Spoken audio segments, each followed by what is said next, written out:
My mom told her friends, I'm the mistake in this house. Right in front of me. My dad cut in and laughed. We shouldn't have done anything on our wedding night. I said nothing and left. That same night. The very next morning, there was desperate knocking at my door. Please, we can't live without you. My name is Natalie. I'm 16, and that night I learned exactly how unwanted I was in my own home. Mom was in the center of the living room, wine glass in hand, her friends leaning in like she was about to spill some cute little secret. Instead, she lifted her glass toward me. Look at her, she snorted. My permanent reminder of one stupid night. We got careless on our wedding night, and boom, instant life sentence. They laughed, loud and shrill. Someone even said, well, at least you got a free babysitter out of it. Mom wasn't done. She went into detail, telling them how she'd been drunk, how a positive test ruined their honeymoon plans, how she'd cried in the bathroom because she didn't want to be a mother yet. She waved her hand at me like I was a stain on the wall. We almost fixed it, you know. But he chickened out, she said, jerking her thumb toward my dad. That's when he chimed in, grinning. Yeah, we should have just kept our hands to ourselves that night. Would have saved us a lot of trouble. Every eye flicked to me. Some people looked away. Most didn't. One of Mom's friends actually pulled out her phone and whispered, "Oh my God, Karen, stop, I'm recording this." They all cackled. I just stood there with the empty cake plate in my hands, realizing I wasn't a daughter to them. I was a bad punchline they'd been polishing for years. I didn't scream. I didn't cry. I walked upstairs, grabbed my backpack, took the crumpled bills I'd been hiding from my part-time job, and came back down without a word. As I reached for the front door, I heard Mom behind me, breathless from laughing. Don't be so sensitive, Natalie, it's a joke. I stepped out into the dark and let the door close between us. I thought that was the last time they'd get to laugh at me. I had no idea that one day they'd be the ones outside my door, pounding and sobbing that they couldn't live without me. Before I tell you what happened after I walked out, and what I did when that desperate knocking finally came, tell me in the comments, what time is it where you are, and where in the world are you watching from? And while you're at it, have you ever felt like you were the extra someone never really wanted? I didn't have a plan, just numbers. 16 years old, one overstuffed backpack, $312 in cash, and a one-way bus ticket out of the state I'd grown up in. I picked Phoenix off a map because it was warm, big enough that no one would notice one more runaway, and far enough that my parents would never accidentally bump into me at the grocery store. The overnight bus was freezing, the kind of cold that made metal seats feel like punishment. I stayed awake counting what I had left, subtracting the ticket, guessing how long I could stretch the bills if I only ate once a day. Every mile that rolled under the wheels felt like putting another verse between me and that joke in the living room. By the time the sun came up over Arizona, I'd been awake for almost 24 hours. The bus station smelled like burned coffee and bleach. I bought the cheapest breakfast I could, vending machine crackers, and wandered out with my backpack straps digging into my shoulders. I tried not to look like a scared kid. It didn't work. An older guy in a stained hoodie watched me a little too long. When I sat on a bench to rest my feet, he shuffled over and sat close. Too close. "You new in town?" he asked, eyes flicking to my bag. My gut screamed. I stood up fast. "Waiting for someone," I lied, pretending to wave at an imaginary car. He muttered something under his breath and moved on. But a few hours later, when exhaustion finally dragged me into a half-sleep on that same bench, somebody did try my bag. I woke to fingers on the zipper and pure panic shot through me. "Get off!" I snapped, yanking it away. The teenager bolted and I realized one of my pockets was lighter. Gone. Maybe $40. It was the first time I understood that running away wasn't just sad and dramatic.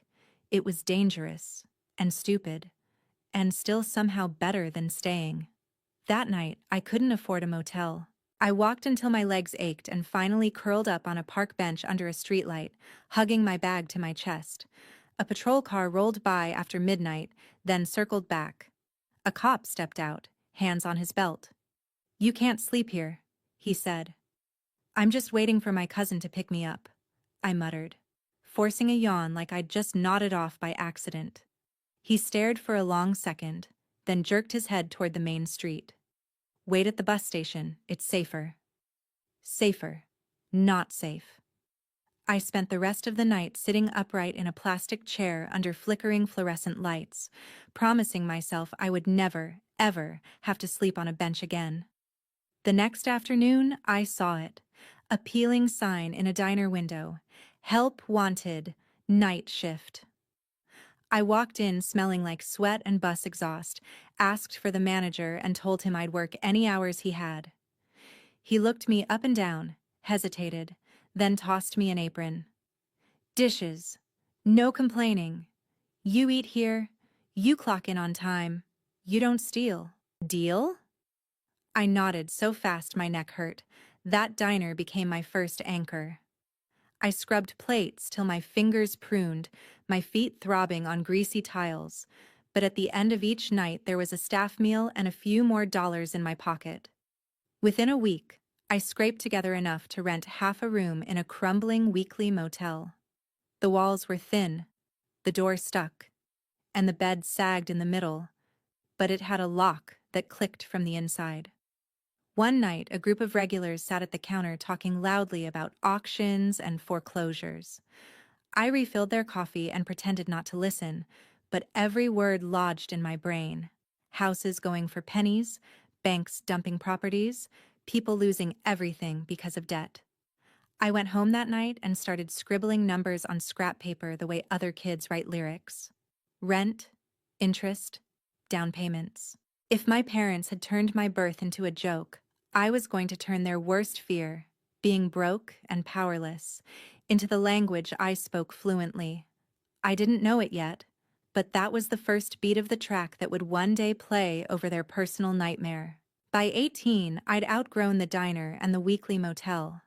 I still pulled the occasional night shift to pad my savings, but my real world had shifted a few blocks over, behind a glass door with gold letters that read, "Sunridge Property Group." They hired me as a receptionist because I sounded older on the phone than I looked in person. I watched agents breeze in and out in pressed blazers, heard them close deals over speakerphone and argue with banks about short sales and foreclosures. Every conversation was a masterclass I took from behind the front desk. I showed up early, stayed late, and asked questions until one of the junior agents, a guy named Ethan, finally cracked. "You know more about our listings than half the agents here," he said one night as he leaned against my desk, loosening his tie. "Why don't you get your license?" I held up my battered notebook, pages crammed with numbers and scribbles. "I'm working on it," I said. Community college classes, online prep courses, flashcards taped above my thrift store bed. My life had become a spreadsheet of hours. Diner shift, study, front desk, sleep, repeat.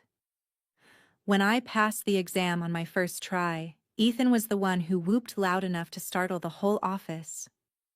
"You're on the board now, Nat," he grinned. "Time to see if all those notes are worth anything."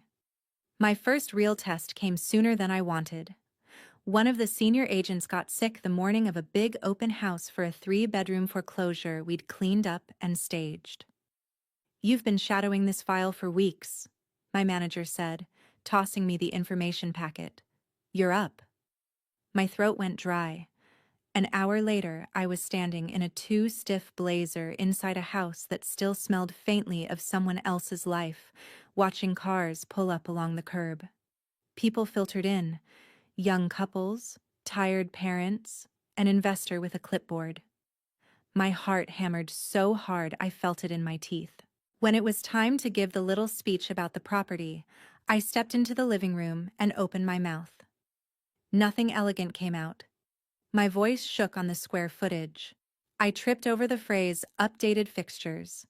Someone in the back smirked when I had to glance down at my notes. Every insecurity I'd tried to bury since that birthday party clawed its way back up. I could practically hear my mother's laugh under the polite coughs. I forced myself to keep going, talking about the neighborhood, the school district, the way the late light came through the front window. The room went quiet. For 3 full seconds, nobody said a word. It felt like standing on stage and bombing. Then one of the tired dads nodded slowly and said, "You know, she's right about the light." A couple near the kitchen murmured to each other. The investor asked a question about comps. Air rushed back into my lungs. When the last guests left, I locked the door with trembling hands. Ethan, who'd been pretending to be just another coworker in the corner, let out a low whistle. "That listing pitch," he said, sauntering over, "sounded like you were serving your parents an eviction notice." I blinked. "Is that bad?" He grinned. "No, it was brutal. Honest. People felt it. That was the night I started thinking of my life as an album, each major moment a track, each humiliation a beat I could flip. Track 1, the wedding night joke. Track 2, runaway math. Track 3, open house, closed throat. I wasn't just learning how to sell houses. I was quietly collecting the tools I would one day use to dismantle the people who thought I'd never be anything but a bad joke. Real estate has a way of showing you who people really are. I'd seen sweet grandmothers turn vicious over a $10 HOA fee, and quiet dads explode over a scratched countertop. But nothing cut as deep as the day my past accidentally answered on speakerphone. By 20, I had my own small stack of listings and a corner desk instead of the front one. Ethan still tormented me with late-night spreadsheets and bad coffee, but now he did it as my unofficial partner. We tracked every penny together, plotting how many closed deals it would take before we could buy our first property instead of just selling everyone else's. Enter Tessa, Sunridge's shark. Mid-40s, sharp haircut, sharper eyes. She'd been watching me fumble through showings for months. One afternoon she pulled me into a vacant conference room. "You're good with numbers," she said, flipping through my notes. "You see patterns other people miss. But on the floor?" She tapped my chest.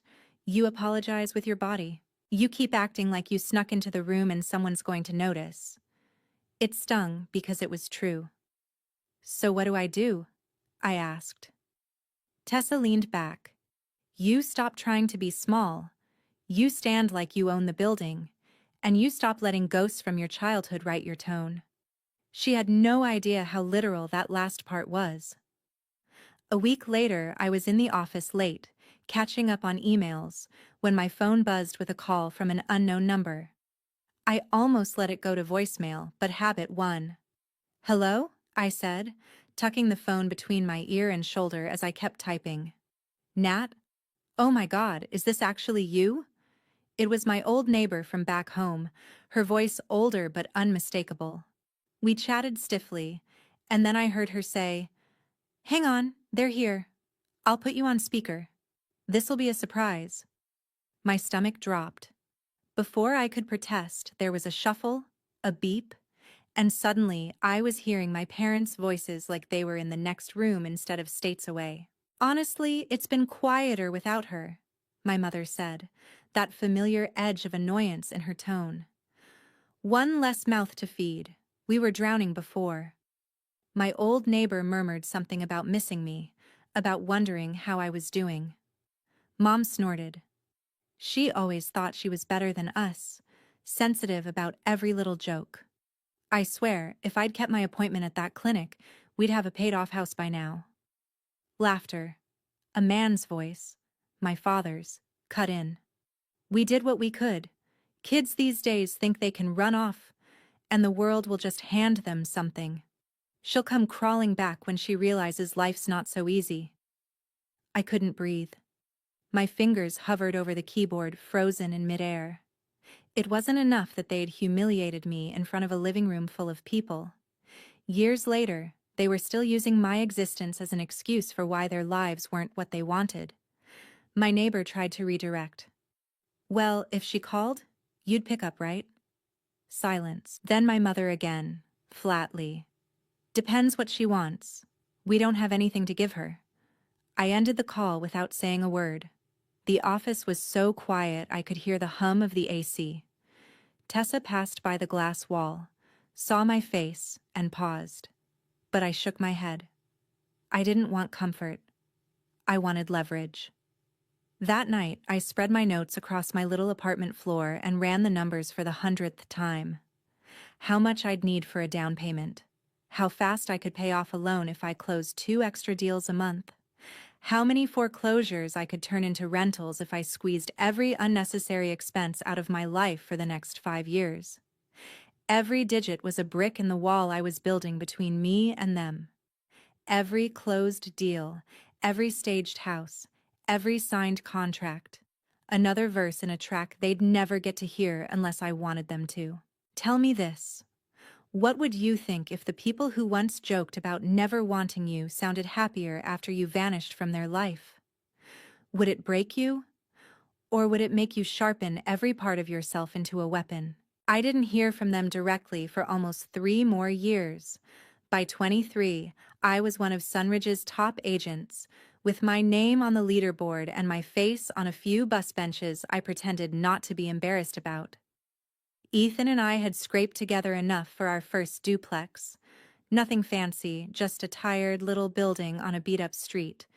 But the first time a tenant handed me a rent check with my LLC's name on it, I felt something click. I wasn't just surviving anymore. I was building. That's when the email came. Subject line, please read. The address was my mother's. I stared at it for a full minute before clicking. The message was short and weirdly formal. Natalie, it's Mom. We're coming to Phoenix for a few days and would really like to see you. It's important. Please tell us where we can meet. No apology. No, how are you? Nothing about the years of silence or the things they'd said when they thought I couldn't hear. Just, it's important. I ignored it. 2 days later, I found out what important meant when I came back from a showing and found them sitting in the Sunridge lobby. My mother looked smaller, somehow, her hair thinner under harsh fluorescent lights. My father looked older and heavier around the eyes. The receptionist, my old job, shot me an apologetic look. They said they're your parents, she mouthed. For a second, 16-year-old me wanted to bolt back out the door. 23-year-old me straightened my blazer instead. We can talk in the conference room, I said. Glass walls, full view of the office. Let them see who I was now. They stepped in like they were entering a bank to ask for a loan. Maybe that's exactly how it felt to them. Mom tried a smile that cracked halfway. You look successful, she said, eyes flicking to the logo on the wall. We're so proud of you. The words felt wrong in her mouth, like she was reading from a script someone else had written. Dad cleared his throat. We shouldn't have let things go so long, he added. We made mistakes, jokes. You know how we are. I sat down at the head of the table and folded my hands. You didn't come here to talk about my career, I said. What do you need? Mom flinched at the bluntness, then reached into her purse and pulled out a stack of papers. She pushed them across the table with shaking fingers. We're in a situation, she said. Your father had some business ventures that didn't go as planned. The bank called the loan. We got behind. They're foreclosing on the house. The house. The same one where she'd lifted a wine glass and turned my birth into entertainment. We have 60 days, Dad said, his voice suddenly harsh. Unless we can refinance or pay off enough to stop the process.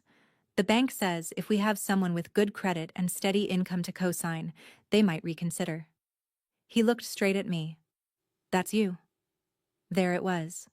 Not, we missed you, or, we're sorry. Just, you're useful now. My heart pounded. but my voice came out calm. So after 7 years of silence, I said, you flew here to ask me to sign for the house you always acted like I ruined. Mom's eyes filled with tears. It's not like that, she whispered. We were wrong about a lot of things. You turned out incredible. We're so impressed. Now it was flattery as currency. Dad leaned forward, lowering his voice. Look, Natalie, we're family. That house is where you grew up. We took care of you all those years. You can't just watch us lose everything. Memories flashed. Mom's friends laughing. Dad's, we shouldn't have done anything on our wedding night. Ringing in my ears. Her talking about that clinic appointment she'd almost kept. Them on speakerphone, saying life was easier without me. I picked up the papers and skimmed them. Missed payments, interest, late fees, a second mortgage that had been drained dry, gambling markers, cash advances. It wasn't bad luck. It was a slow-motion car crash they'd kept flooring the gas on. How much? I asked. Mom blinked. What? How much do you need to stop the foreclosure? I said. Ballpark. Dad rattled off a figure that made even Ethan, watching from his desk, raise his eyebrows. I let it sit there between us like a bad smell.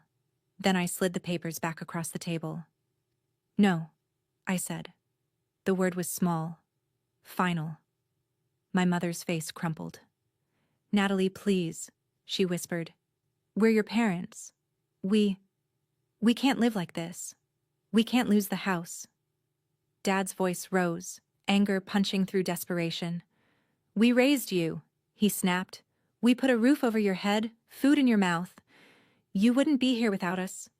You owe us. Oh, there it was. The truth. I stood up slowly, aware of every pair of eyes pretending not to look our way through the glass. You called me a mistake in that house, I said quietly. You laughed about almost getting rid of me. You said life was easier after I left. You didn't miss me. You missed what I could do for you. You don't want me back. You want my credit score. Mom actually dropped to her knees beside the chair, hands clasped. Please, she begged, voice breaking. They'll take everything. We're too old to start over. We're so sorry, okay? We were just stupid back then. The part of me that still remembered being 16 and invisible felt a twist in my chest. But over her shoulder, I saw the Sunridge logo on the wall, the reflection of my own face in the glass. Older, harder. No longer the kid in the corner of their living room. You taught me something, I said softly. When people tell you you're a mistake, you believe them. And then you build a life where you never have to beg them for anything. I won't sign. I won't pay. You made your choices. Now you live with them. I walked to the door. Mom's voice followed me, cracked and raw. Natalie, we can't live without you. She sobbed. I paused with my hand on the handle, remembering the way she'd laughed when she said she almost chose not to have me. You seem to be doing just fine without me, I said, and stepped out into the buzzing office. Tell me honestly, when the people who turned your existence into a joke end up on their knees in front of you, begging for your signature to save their home, what would you do? Help them up? Or walk away and let the bank finish what they started? After that day, their desperation became background noise in my life. Emails, voicemails. A letter from my father insisting he hadn't really meant what he'd said at the party, that we all say stupid things when we're drinking, and I needed to stop punishing them. A long, messy message from my mother about her health, about how stress was making everything worse, about how she couldn't sleep thinking about losing the house where she'd brought me home as a baby. I read every word, then filed them mentally in the same folder. Consequences. Meanwhile, my life accelerated. Ethan and I closed on a second property, then a third. We specialized in the homes people wanted to forget. Foreclosures, short sales, places with bad histories and worse wallpaper. I knew the bank employees by first name. I learned how to read auction lists like other people read playlists, hearing the rhythm of opportunity in each address. When Sunridge nominated me for a Regional Rising Investor Award, it felt almost stupidly symbolic. The event was at a downtown hotel, all glass and chrome and rented confidence.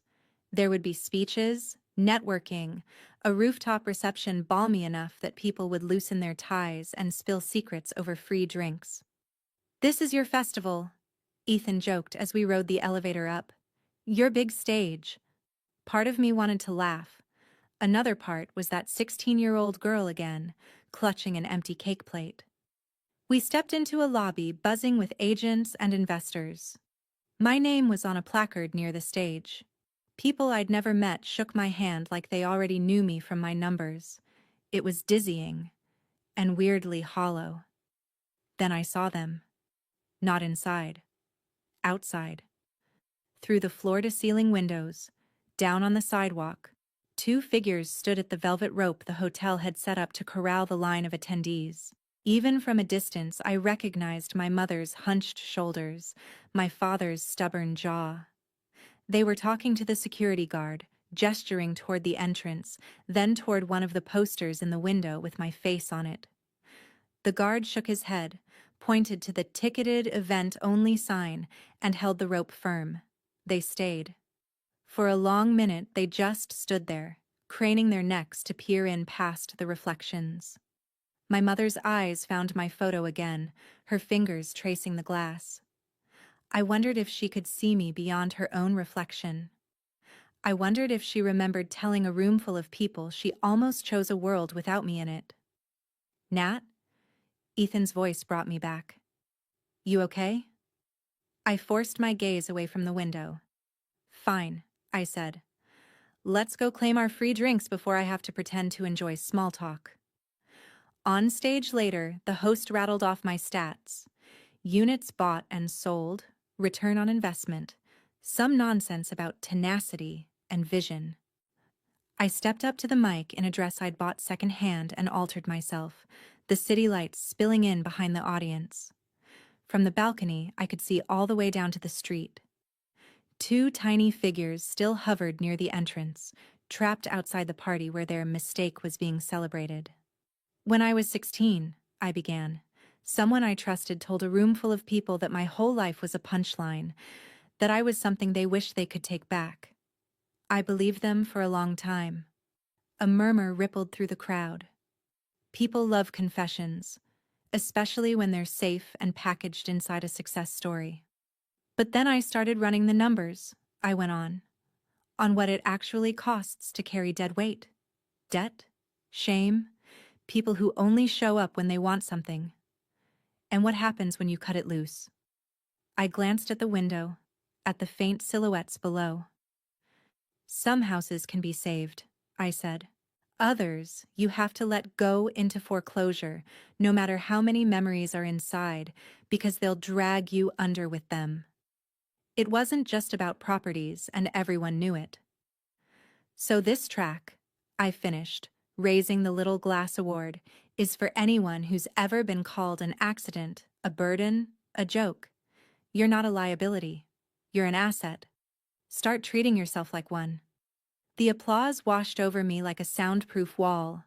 On the sidewalk, the figures finally turned away and disappeared into the night. Later, as the reception wound down and people mingled on the balcony, Ethan found me staring at my phone, at a new email notification from my mother. Urgent. "You don't have to open it," he said quietly. "I know," I replied, slipping the phone back into my clutch. "I already know how this song goes." What I didn't tell him was that earlier that week, I'd seen a familiar address on an auction list. My parents' street, their house number, minimum bid, insultingly low for the years I'd spent inside its walls. I'd penciled a note beside it in the margin of my notebook. Track 7. Foreclosure auctions aren't glamorous. There's no dramatic gavel slam, no slow motion handing over of keys. Just a bland room in a county building, fluorescent lights buzzing overhead, a clerk reading addresses off a list while a handful of investors murmur numbers. When my parents' house came up, the clerk mispronounced our last name. It felt weirdly fitting. Opening bid at 180, he droned. A guy in a ball cap raised his paddle. Someone else countered. I waited, heartbeat steady, until the room went quiet. Then I lifted mine. 200, I said. A few heads turned, taking in the young woman in the back in a black blazer, her expression flat. No one countered. The house I'd grown up in, the house where my mother had nearly screamed about wishing she'd never had me, the house I'd scrubbed and vacuumed and cried in, was mine for less than the cost of the downtown condo I'd bought with Ethan. Not Natalie Hayes, personally, of course. On paper it belonged to a neat little LLC with a forgettable name. When the clerk announced sold, there was no thunderclap.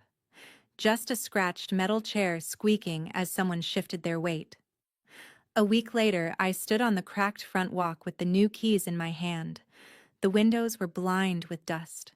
A foreclosure notice flapped on the door, the tape curling at the edges. The lawn was dead. It looked smaller than I remembered. Like the years away had shrunk it down to the size it had always felt in my chest. Inside, the rooms were emptied of furniture but still full of ghosts. Faint rectangles on the walls where family photos had once hung. An outline on the carpet where the couch had been, the same corner where I'd stood holding that cake plate. In the kitchen, I could almost hear the echo of laughter, glasses clinking, my mother's voice. The mistake we made on our wedding night. I walked through every room slowly, breathing in the dust and the silence, and laid my palm flat against the wall of what used to be my bedroom. "You're mine now," I whispered. Not to the house, but to the version of myself that had cowered here for so long. The letter from my mother arrived 2 days before closing. Handwritten. No return address, but the postmark told me they were still in town, hovering somewhere nearby, trying to negotiate with a bank that no longer owned their home. The letter was long, looping, and full of familiar contradictions. She wrote about Dad's gambling charges, about court dates, about medical bills piling up. She mentioned the foreclosure once, briefly, as if it were a minor inconvenience instead of the direct result of their choices. She said she was sorry things were said that hurt you, without naming any of them. And then, of course, she asked for help. "You've done so well," she wrote. "You have so much. I know you're still angry, but please, if there is any way you can talk to the bank or lend us the money to get our house back. Your father is not well, and losing the home might kill him. We are your parents. We can't live without you." The same line she'd sobbed in my conference room. "We can't live without you." As if my absence was a recent discovery instead of a condition they'd practiced for 7 years. I read the letter twice. Then I drafted my reply. I didn't write about the party. I didn't write about the clinic comment, or the speakerphone call, or how many nights I'd slept on benches and in motels while they told people life was easier without me. I kept it short. "I'm sorry you're going through this," I wrote. "I hope you get the help you need. But I am not your solution. I won't be contacting the bank. I won't be lending you money. The house has already been sold. I bought it. It will never be yours again." Then I folded in a glossy flyer I'd had printed that morning. On it was a mock-up of the old house, freshly painted with a new sign over the door. The Mistake House. A safe home for runaway teens and kids who were never really wanted. Coming soon. Underneath was a tagline, "Where bad jokes end and real lives begin." I'd already filed the paperwork to turn the property into a small nonprofit. 4 bedrooms converted into shared safe rooms, the old living room into a common area, my childhood bedroom into an office where kids could talk to counselors, print resumes, or just lock the door and sleep without being called a burden. I planned to cover the operating costs myself for as long as it took to get grants. Call it charity, call it revenge. It felt like both. At the bottom of the letter, I added one last line. This is my family now. I mailed it and never heard back. Maybe they moved in with relatives. Maybe they rented some cramped apartment and complained about how ungrateful their only child turned out to be. Maybe they drove by the house months later and saw the new sign, the fresh paint, the kids sitting on the porch steps eating pizza and laughing, and realized they were the only ones not welcome anymore. The first night the Mistake House opened, I sat on the front steps after everyone else had gone to bed. The porch light hummed softly. The air smelled like new carpet and cheap detergent instead of resentment. A girl of about 15 had arrived that afternoon with a plastic trash bag of clothes and eyes that refused to make contact. My mom says I ruined her life, she'd muttered. She says she wishes she'd never had me. I'd handed her a key on a little tag with a room number. Cool, I said lightly. Welcome home. I tilted my head back against the siding and looked up at the night sky. 7 tracks, 7 chapters. The wedding night joke. The runaway math. The open house. The speakerphone. The blood money. The balcony. And now this. The house I bought back. Not to save the people who threw me away, but to shelter the kids who know exactly how that feels. Tell me, honestly, if you were in my place, sitting on these steps with the keys to your childhood home in your pocket, and the power to decide who gets to live inside its walls, would you forgive the people who turned you into a punchline just to feel lighter? Or would you let them live in the world they created, locked out of the very place where their favorite joke finally died? I've made my choice. What about you? Thank you for listening. The villains in this story aren't monsters from a movie. They're parents who use cruelty, humiliation, and selfishness to hide from their own failures. Natalie's mom and dad treat her as the mistake and only come back when they need money, turning love into a transaction. That makes them deeply unlikable, but also painfully real. The positive lesson is clear. Biology alone doesn't make someone family. Respect, accountability, and empathy do. We can't choose the people who raise us, but we can choose to break their patterns, build healthier boundaries, and become the kind of adults we once needed.